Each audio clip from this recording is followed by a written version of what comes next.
தாழ்தாமரையும் தடமணி வயிற்றில் போகும் நாடு மேவி நன்கமர்ந்து நின்று அசுரரை தகர்க்கும் தோளும் நான் உடை சுதிக்குழல் கமலக் கற்கழிவாய் காணமேகத்தை நன்றி மற்றொன்று இருக்குது.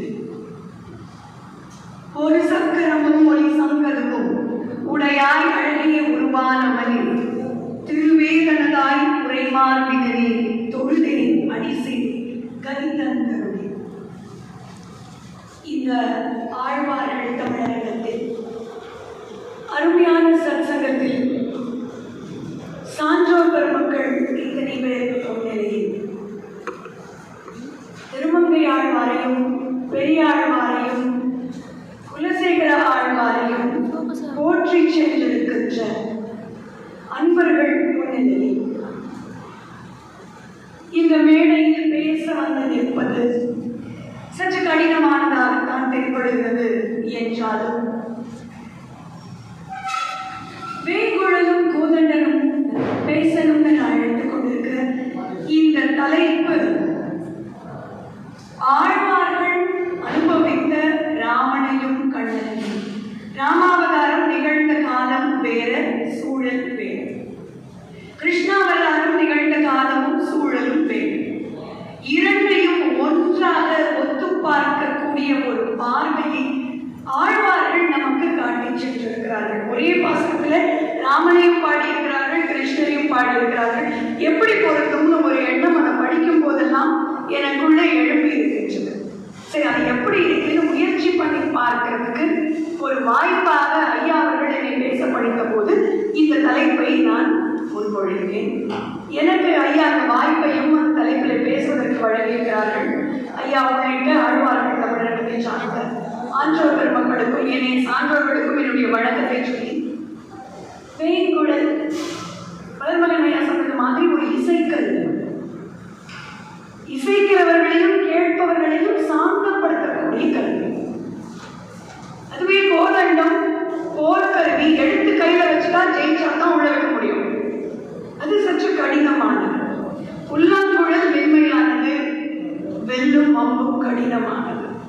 ரெண்டையும் ஒன்றா எடுத்துக்கொண்டு பார்க்க முடியுமான்னு பார்க்கும்போது புல்லாங்குழல் இல்லாம கிருஷ்ணரை நாம பார்த்ததே இல்லை. முரளிதரனா வேணுகோபாலனா தான் நமக்கு கிருஷ்ணர் தென்படுகிறார். வில்லாளன் ராகவன் கோதண்டராமனா தான் நமக்கு வெளிப்படுத்தப்பட்டிருக்கின்றார். அப்படின்னா ரெண்டு வெறு களத்தில் இருக்கின்றவர்கள், வேறு தன்மை உடையவர்களை ஒத்து பார்க்கின்ற பார்வை நமக்கு என்ன தருகிறது, நான் என்ன அனுபவித்தேன் என்பதை உங்களோடு பகிர்ந்து கொள்ள. ரெண்டு பேருடைய அவதாரத்தின் நோக்கமும் துஷ்ட நிகிரகம், சிஷ்ட பரிபாலனம். தீயதை அழிந்து நல்லதை நிலைநிறுத்த வேண்டும் என்பதுதான். ஒரு பெரிய கடினமான விஷயத்தை நமக்கு அவங்க சொல்லிட்டு போல, தீயது வேண்டாம் நல்லது வேண்டும். ரெண்டு பேரும் பிறந்த குலம்னு பார்த்தா ஒருத்தர் சூரிய குலம், இன்னொருத்தர் சந்திர குலம். பிறப்பு எப்படி நிகழ்ந்தது அப்படின்னா 4 பேர் தேடி 4 ரத்தினம் பிறந்தது ராமாவதாரத்தில். 4 பேருக்காக ஒரு ரத்தினமாய் தோன்றியது கிருஷ்ணாவதாரத்தில். 4 பேர் யாரு? தசரதன், கோசலை, கைகேயி, சுமித்ரை. 4 பேரும் தேடி ராமனும் பரதனும் லக்ஷ்மணனும் சத்ருகனும். இங்க தேடிய 4 பேர் யாரு? தேவகியும் வசுதேவர், யசோதையும் நந்தகோபுரம். இவர்கள் 4 பேருக்காக தோன்றிய ஒரே ரத்தினமா கிருஷ்ணன் தோன்றார். இதுதான் அவர்களுடைய பிறப்பு. பிறந்த நேரம் ராமர் மகள்ல, கிருஷ்ணர் இரவு. ஒருத்தர் அஷ்டமி திதி, இன்னொருத்தர் நவமி திதி. பிறப்பு சொல்லும் போது பிறந்த இடம் தான் ராமர் தசரத மகா சக்கரவர்த்தியினுடைய அரண்மனையில மகா சக்கரவர்த்தியினுடைய முதல் புதல்வனா பிறக்கிறார்.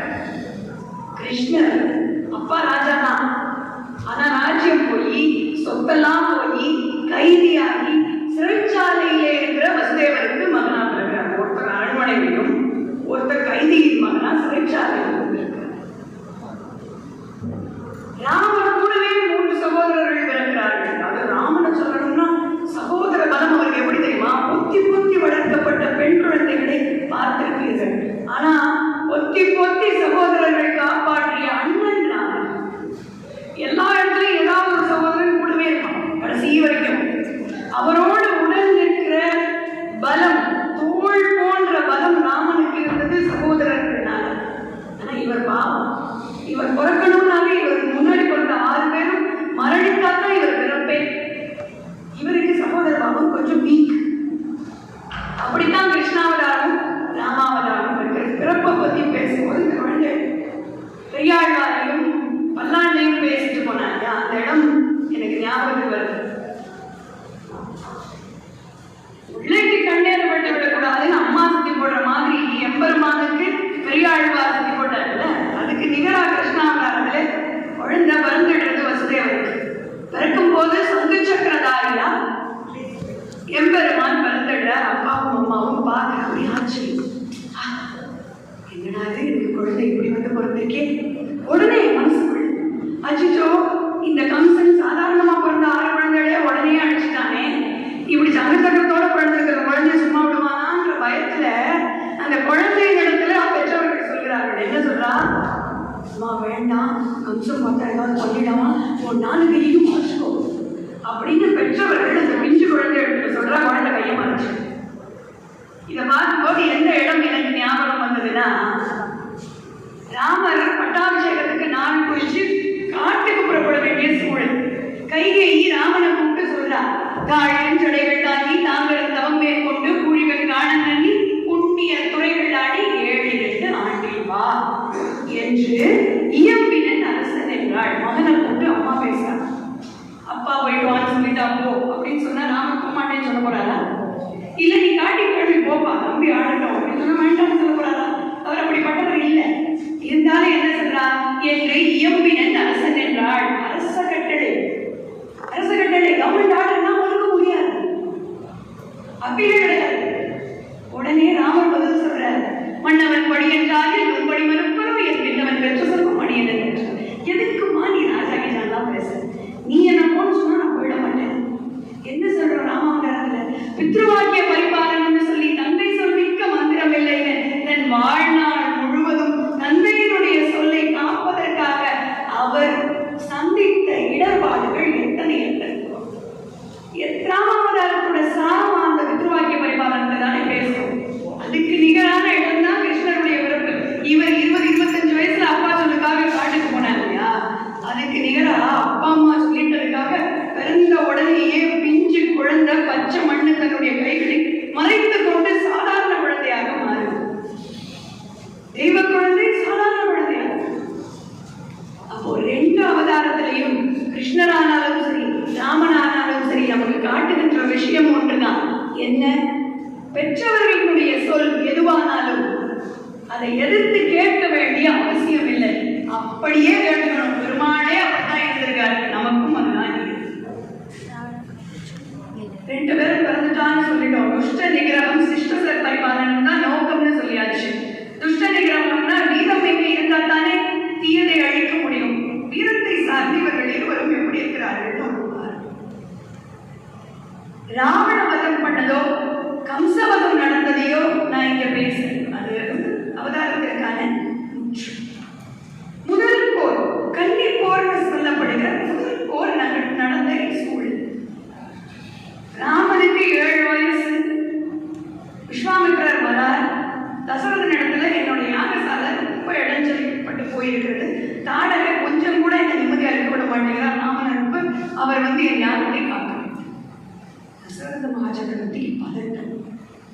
அவன் குழந்தை நான் பல போர் எல்லாம் பண்ணி ஜெயிச்சு பலவேரை ஜெயிச்சு தசரத மகாசக்கரவர்த்தியா இருக்கேன், நான் வரேன் நாடகை ஒருவே பார்த்து திரும்பி வரேன்னு ஒரு அப்பா பெத்த மனசு பதறி போய் விஸ்வாமித்திரர் இடத்துல சொல்றார். விஸ்வாமித்திரர் இல்ல இல்ல எனக்கு ராமன் தான் வேணும் அப்படின்னு கூட்டிட்டு போயிடுறாரு.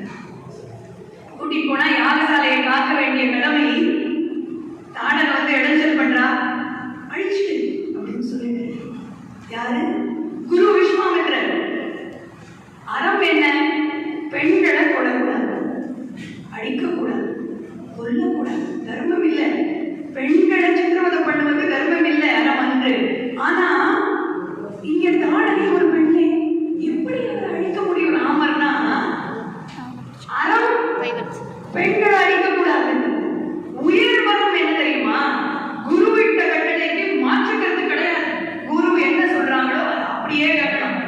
அதனால உயர்வரும் உடையவர் எவனவன் பாடுறாரு இல்லையா? உயர்வரும் உயர்வரும் உடையவர் எவனவன். அது மாதிரி உயர்வரம், அந்த உயர்வரத்தை நிலைநிறுத்த தாடகை தன்னுடைய முதல் போராக கன்னி போராக வதம் செய்கிறான். கிருஷ்ணருக்கு அப்படி ஒரு போர் நடக்கலைன்னா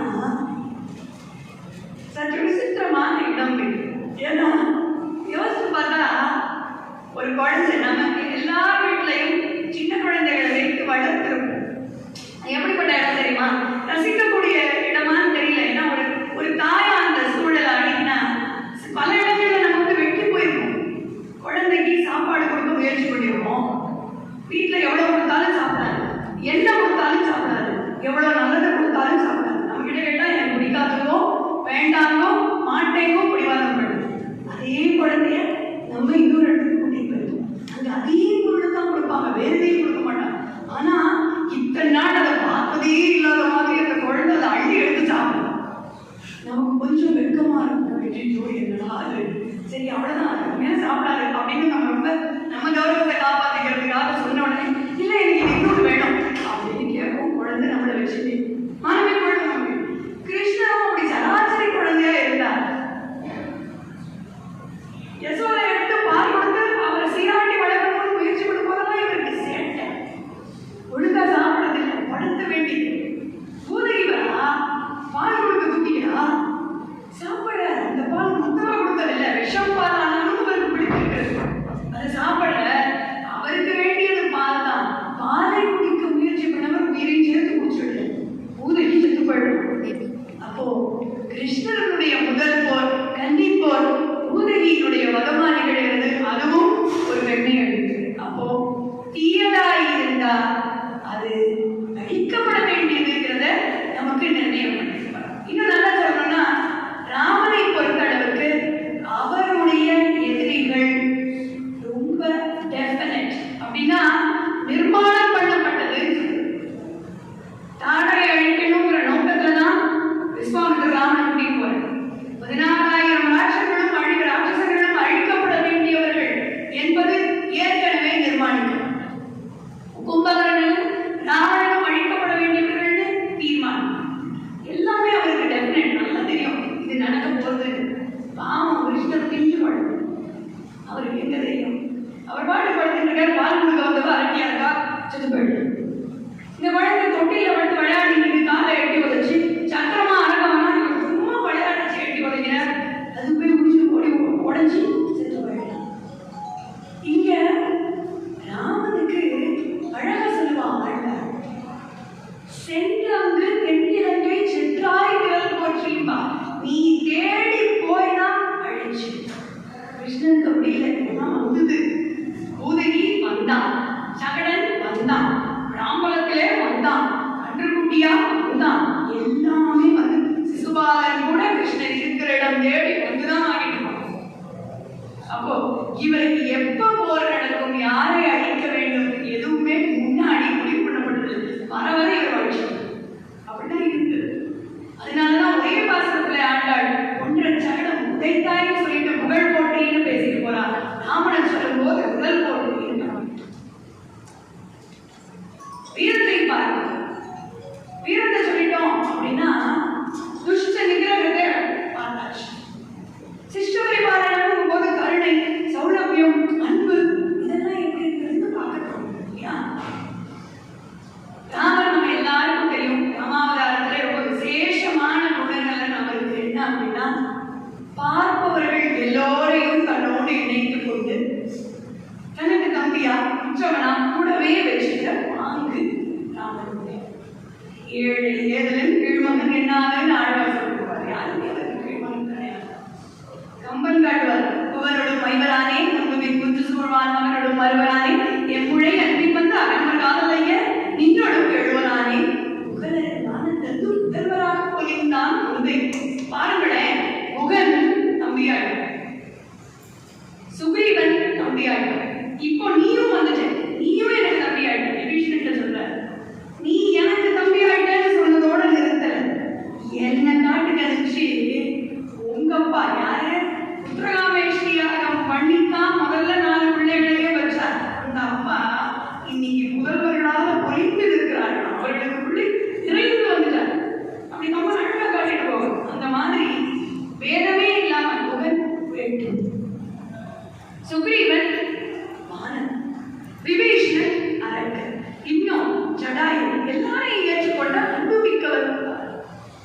கிருஷ்ணர் எப்படி இருந்தார்னா, இந்திரனுடைய சாபத்தினால தன் இனத்தவர்கள் எல்லாம் அழிந்து போகின்ற நிலை வருகிறது போது, அந்த மழை பெய்து கொண்டிருக்கின்ற சூழலிலே சின்ன குழந்தையா இருந்தாலும் தன்னுடைய சுண்டு விரல்னாலே கோவர்தன மலையை தூக்கி நிறுத்தி தன் மொத்த இனத்தையும் காக்க, மனிதர்களை மட்டுமல்ல புல் பூண்டு பட்சி மிருகம் எல்லாத்தையும் அழைச்சிட்டு இருக்கு. இன்னொரு இடம் சொல்லணும்னா, ராமாவதாரத்துல சீதையை தொலைச்சிட்டார் ராமன். எங்க இருக்கான்னு கண்டுபிடிக்க அனுமன் அனுப்புற. அனுமன் போயாச்சு. அனுமன் தூதுவனா போறார் ராமனுக்கு. சீதையை பார்த்து நல்ல செய்தி சொல்லிட்டு அவள் நிலையை அறிந்து கொண்டு ராவணனை சந்திக்க அனுமன் போகிறார். நான் ராமனுடைய தூதுவன் அப்படின்னு சொல்லி தன்னை அடையாளப்படுத்திக் கொண்டு ராவணனிடத்துல பேசிட்டு திரும்பி வரார். போர் நடக்கிறதுக்கு முன்னாடியும் அங்கதனை தூது அனுப்புறார். ராவணன் கேட்கல, அது வேற விஷயம். ஆனா தூது அனுப்புறார். இதை கவனித்த ராமனுக்கு தன்னுடைய அவதாரத்திலே ஒரு குறை இருந்தது. எனக்கு ஒரு தேவை ஏற்படும்போது எனக்காக என் நிலையை முன்னிறுத்தி சத்தியத்தை பேசுவதற்கு தூது செல்வதற்கு எனக்காக 2 பேர் இருந்தார். நான் நல்ல காரியத்தை பண்ணவே இல்லையே யோசிச்சேன். நான் என்ன பண்றேன், இதை மட்டும் பண்றதுக்கு எனக்கு கொடுப்பட இல்லையே அப்படின்னு யார் யோசிக்கிறா? ராமன் யோசிக்கிறார். திருமங்கை ஆழ்வார் ரொம்ப அழகா சொல்வார். முன்னோர் தூது மானத்தின் வாயில் முழிந்திருக்க மண்ணாதனை வாழியினால் மாட முடிந்து பின்னோர் தூதுவாரி மன்னர் காகி பெருநிலத்தார் இன்னார் தூதன் என நின்றான். எப்ப இன்னார் தூதனா நிற்கிறாரு? மதுரை தமிழ்ச்சங்கம் திருநா அப்பனைக்கர் அவர்கள் இந்த பாசுரத்திற்கு விளக்கமாக தன்னுடைய படைப்பை படைக்கும் போது சொல்லுவார். பிறருக்கு எளியன்னான்னு சொல்றாங்க, எல்லாரிடத்திலையும் அன்பானவன்னான்னு சொல்றாங்க. நான் இந்த அடர்ந்த காடுகளுக்கு வந்து தவமான வாழ்க்கையை மேற்கொண்டு ஞானத்தை சேகரித்து புண்ணிய தீர்த்தத்திலே குளித்து எனக்கு கிடைக்காத பாக்கியம் பாண்டவர்களுக்கு தூதுவனா நான் துரியோதனர்கள் முன்னிலையில் போய் நின்று இன்னாருடைய தூது வந்து நிற்கும் போது எனக்கு கிடைத்ததுன்னு கிருஷ்ணாவதாரத்திலே கிருஷ்ணன் நினைச்சதா அவர் காட்டியிருக்கிறார். அந்த அளவுக்கு தன்னை சார்ந்தவர்களுக்காகத்தான் நிற்க வேண்டும்ங்கிற காரண்யம் என்பதுதான். இதை சொல்லும் போது இன்னொரு இடம் கூட ஞாபகம் வருது. கிருஷ்ணாவதாரத்துல ரொம்ப சேட்டக்காரர் கிருஷ்ணன். ராமர் சொல் பேச்சு கேட்கறது கிருஷ்ணர் ரொம்ப சேட்டக்காரர். ஏதோ தப்பு பண்ணிடுற கோபிமார்களுக்கு எல்லாம் கோபம் துரத்திட்டு வரா. என்ன பண்றதுன்னு இவருக்கு தெரியல. வர வழியில ஒரு வீடு, ஒரு ததிபாண்டனுடைய வீடு. ததிபாண்டன்னா கயிறு மோர் வியாபாரி. அவன் வீட்டுக்கு வர்றதுக்கு மாதிரி தப்பு பண்ணேன், தொத்திக்குவேன், கொஞ்சம் தயவு பண்ணி காப்பாற்றுக்கிறேன் அப்படின்னு கெஞ்சது. சரி பரவாயில்ல, அங்கே ஒரு தைத்தாழி இருக்கிற அதுக்குள்ள ஒழிஞ்சிடும் அப்படின்னு சொல்ற அந்த ததிபாண்டன். தைத்தாழினா உங்களுக்கு பெரிய தயிர் பாத்திரம், கொஞ்சம் பெருசா, அதுக்கு அடியில போய் ஒரு ஒழிஞ்சிருந்த. இப்போ தேடி வரா கோபிமான். ததிபாண்டன் என்ன சொன்னா, யாரு கிருஷ்ணா இங்கெல்லாம் வரலையா, அவன் இங்க வந்தான். அவன் இல்ல இல்ல இல்ல ரொம்ப அப்படின்னு சொல்லி கிருஷ்ணர் பாண்டவர் விட்டு வெளியில வர. வந்தோடனே பாரு, உன்னை வாடில இருந்து இல்லைன்னு சொல்லி காப்பாத்தினல, நீ எனக்கு என்ன பண்ண போற அப்படின்னு கேட்க. ததிபாண்டன் என்ன பண்ணணும், ஏதாவது கூடி நல்லதா கூடிய உனக்கு மோட்சம் தரேன் அப்படின்னு சொல்லிட்டு.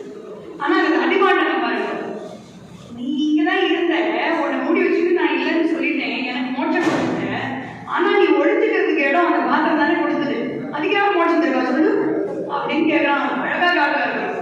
மாமலருக்கும் வந்து தடம்பொழில் சூழ அருகா ததிபாண்டன் உன்னை சந்தித்ததால் முக்தி பெற்றதென்னே தயிர்த்தாழியும் மேம்பர்.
அர்ஜுனனுக்கு தேர்தட்டு வார்த்தையாக கிருஷ்ணன் 700 ஸ்லோகங்களிலே கீதா உபதேசம்.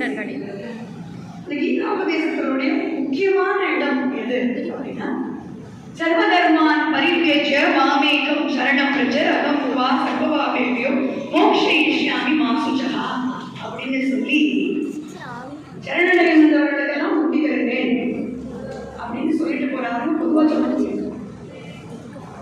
நான் செய்த இந்த தர்மம் என்னை காப்பாற்றும், அந்த தர்மம் என்னை காப்பாற்றும், இந்த பூஜை எல்லாம் நான் பண்ணியிருக்கேன், இத்தனை விரதம் நான் இருந்திருக்கிறேன், இத்தனை நல்ல காரியம் பண்ணியிருக்கேன், இத்தனை தீர்த்தங்கள்ல நான் நீராடி இருக்கிறேன், 108 திவ்ய தேசத்துல 107 நான் போயிருக்கிறேன் அப்படின்னு சொல்லி உன்னுடைய பலத்தை நம்பி அல்லாமல் மாமேகம் சரணம் பிரஜ என்று கிருஷ்ணன் மட்டுமே கதி என்று அந்த கிருஷ்ணனை சரணடைந்தால் நம் பிறவியில் இருக்கின்ற எல்லா பாவத்தையும் போக்கி நமக்கு முக்தி அளிக்கிறேன்னு கிருஷ்ணன் காட்டியிருப்பார். இந்த மாதிரி ஒரு உபதேசம் ராமருக்கு இல்லையா? ராமர் அப்ப சரணாகதிக்கு என்ன சொன்னார் அப்படின்னா, ராமரும் இதே மாதிரி உபதேசம் பண்ணியிருக்கிறார். எங்க பண்றார்? விபீஷ்ண சரணாகதி சூழல்ல பண்றார். ஆனா 700 ஸ்லோகம் இல்ல, 3 ஸ்லோகம் தான். அதுல முக்கியமானது அபயம் சர்வபூதேபியோ ததாமி ஏதத் ரதம் மமான். என்ன அவர் சர்வதர்மான்னு சொல்லிட்டாருன்னா, எந்த தர்மம் காப்பாத்தாதுன்னு நீ நம்பி என்கிட்ட வா, உன் தர்மம் உன்னை காப்பாத்துக்கு, நான் தான் உன்னை காப்பாத்துக்கணும்னு கிருஷ்ணன் சொல்றேன். ஆனா ராமர் அப்படி எந்த கட்டளையும் கொடுக்கிறார். அபயம்னு சொல்லுங்க, மனுஷனே அபயம் சர்வபூதேபியோங்கிற எந்த உயிரினமாவனாக இருக்கட்டும், அடுமாடா இருக்கட்டும், புல்பூண்டா இருக்கட்டும், பக்ஷியா இருக்கட்டும், மனிதர்களா இருக்கட்டும், அரக்கர்களா இருக்கட்டும், யாராவனாலும் இருக்கட்டும், அபயம் சர்வபூதேபியோ ததாமி ஏதத் பிரதம் மமன். இது இன்று போய் போருக்கு நாடகமான கம்பல் காட்டின இடம். இன்று போய் போருக்கு நாடகமா நம்ம எல்லாருக்கும் தெரிஞ்சிருக்கோம். ஆனா கம்பன் அந்த பாடலை நிறைவு செய்யும் போது கோசலை நாடுடைய வள்ளல், ஏன் கோசலை நாடுடைய வள்ளல் ராமனை காட்டிட்டு போட்டார்னா, இருக்கிறதெல்லாம் கொடுத்தாச்சு. அயோத்தி ராஜ்யத்தை தூக்கி பரதனுக்கு கொடுத்தாச்சு, இஷ்டித்தைய வாலியின் இடத்துல இருந்து வாங்கி சுக்ரீவனுக்கு கொடுத்தாச்சு, விபீஷ்ணனுக்கு லங்கா ராஜ்யம் உண்டுன்னு அஷூரன்ஸ் கொடுத்தாச்சு. இப்ப இவன் நாளைக்கு ஐயோ ராமா நான் உங்ககிட்ட சரணாகதி அடைஞ்சுக்கிறேன்னு சொல்லிட்டா, அவ ஏன் சர்வபூதேவியோ ததாமி ஏதத் பிரதம் மம இல்லையா? அப்ப அவனுக்கு என்ன கொடுக்கறது? இவன் அப்பையும் அவர்கிட்ட கொடுக்கறதுக்கு இருந்ததா என்ன இருக்கு? அம்மா வழி சொல்லிருக்கே, கோசலை நாடுடைய வள்ளல்.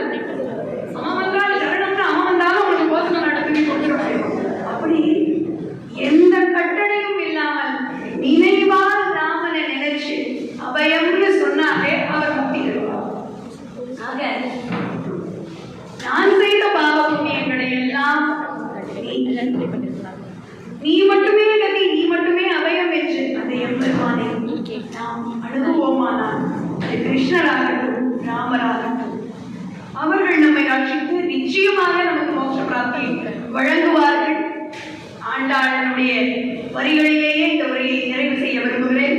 அன்றி உலகம் வளர்ந்தாய் அடி போற்றி, சென்றங்கு தென்னிலங்கை சென்றாய் விரல் போற்றி, பொன்ற சகடம் உதைத்தாய் புகழ் போற்றி, கன்று குடியாய் எரிந்தாய் வளம் போற்றி, குஞ்சு குடையாய் எடுத்தாய் குணம் போற்றி, வென்று வகை கெடுக்கும் என் கையில் வேள் போற்றி, என்றென்றும் உன் சேவகமே ஏற்றி பறைகொள்வான் இங்கியாம் வந்தோம் இரங்கேலோர் ரூபாவாய் என்று சொல்லி நல்ல வாய்ப்பை தந்த நல்ல உள்ளங்களுக்கு நன்றி பாராட்டி விடைபெறுகிறேன்.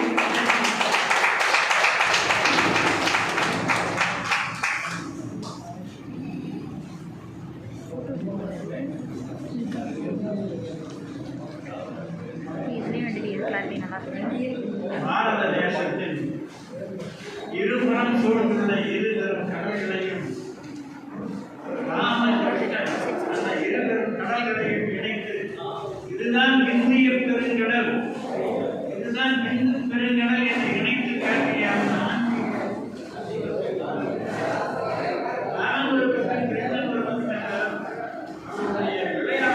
விளையாட்டுகள் பல்வேறு என்றாலும் எப்படி அவர்கள் ஐக்கியப்பட்டார்கள், எப்படி சரணாகதி சகல உயிர்களையும் மோட்சமடைய செய்கிறார்கள் என்கிற கருத்தையும் அற்புதமாக அது பெரியதல்ல. ஆழ்வார்களுடைய அகச்சான்றுகளோடு அவங்க இருந்ததுதான் இந்த ஆழ்வார்கள் அமைப்பினுடைய சொல்லி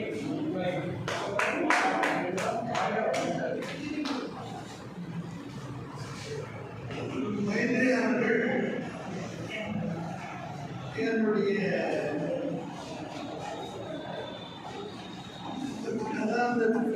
அவருடைய மகன் தான் முதலில் சிற்றூர் எழுதி தொடங்கினார்கள். மகனும் மகனும் தாயும் மிக சிறந்த பரமாற்றிக்கிறாங்க. அதாவது அவனை பற்றி பேசினார்கள், கிருஷ்ணனை பற்றி பேசினார்கள். ஒரு சின்ன வயசு ராமன் காட்டுக்கெல்லாம் போயிட்டு வந்துட்டு அயோத்திக்கு போனான். அவர் நடந்து போவார். கம்பன் வெளியே நின்னா கம்பன் ராமன் நடந்து போவார் ரோட்ல